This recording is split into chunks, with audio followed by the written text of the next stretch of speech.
Good morning everybody, it's Jason here and it's the 16th of July, it's about 12:15, so just after lunch. There's Kirsty and Bootso, and guess where we're going? We are going to the National Poo Museum. So it's supposed to be quite a small museum.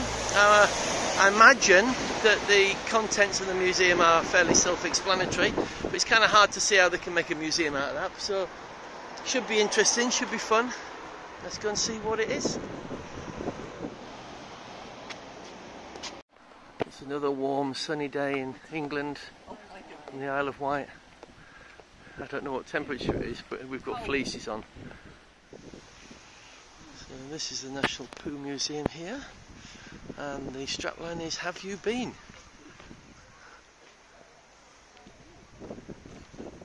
Entrance. And here we've got a couple of miscreants. Oh my goodness.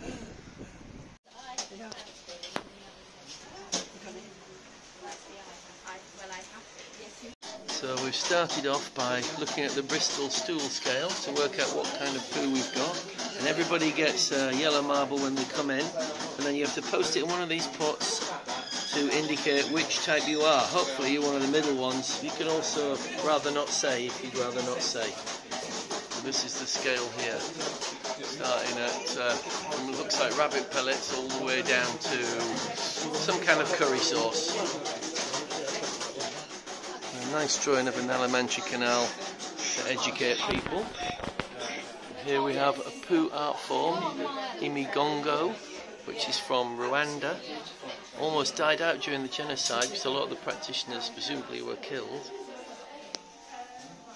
Which is traditionally made by women using cow dung and then painted.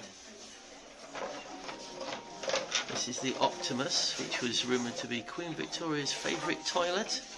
And she had one on the royal train. And she used to use it only when the train was in the station and not when it was on the move like everybody else. And these are some items that have been found next to the train. In a cesspit. In a cesspit in Nottingham. Yeah. And here's a Heath Robinson mechanism for looking at the pages of this book, all about poo.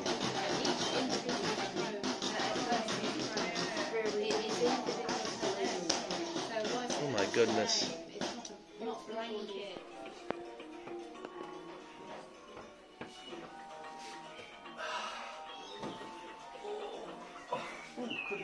I can do that. I don't know if that's supposed to be more healthy for you because it. They have those in France, straightens don't out they? your tubes. Whereas sitting on the toilets that we use doesn't straighten out your tubes, it constricts it. Yeah. I'm in France.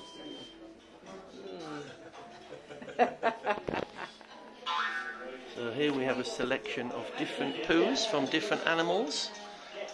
Boots is perusing them very carefully. And this one is, can you guess what it is? Tawny owl. And then this one is guinea pig, little pellets. Red fox. Crikey, I never thought I'd be making a video of this. Herring gull. Herring gull. Crikey, you never see them in one piece, do you? They're always sort of splattered. Wren. Little wrens. Wombats that have these square poos. Crikey. And then this spider monkey, which looks faintly disturbing, and then Dorcas gazelle. And this is one that you don't see in England quite as much as you used to, Canis familiaris, dog. Because now everybody collects them, although occasionally a few people put them in a plastic bag and hang them on a twig. Here in another of the exhibits is a live microscopic view of peacock butterfly caterpillar poo. And I don't know if you can see, there are little wiggly things floating about. I think these long filaments are from the fine stings of the nettles, which are the food plant of the caterpillar. And if you go in, you can see all kinds of things swimming around in there. See these? Look at this one here, swimming around these bacteria that are in the sample. This part is a little exhibition explaining the problem with dumping all our waste into our rivers and the sea and places like that, and seeing that the answer is dry toilet systems. Just a little example of what happens when you pump the loo. The waste ends up with the fishes. And then a little exhibit saying about what will block the toilet. Will that block the toilet? No! Will this block the toilet? Oh dear. And then other things. And then they have a picture of a fatberg in a pipe.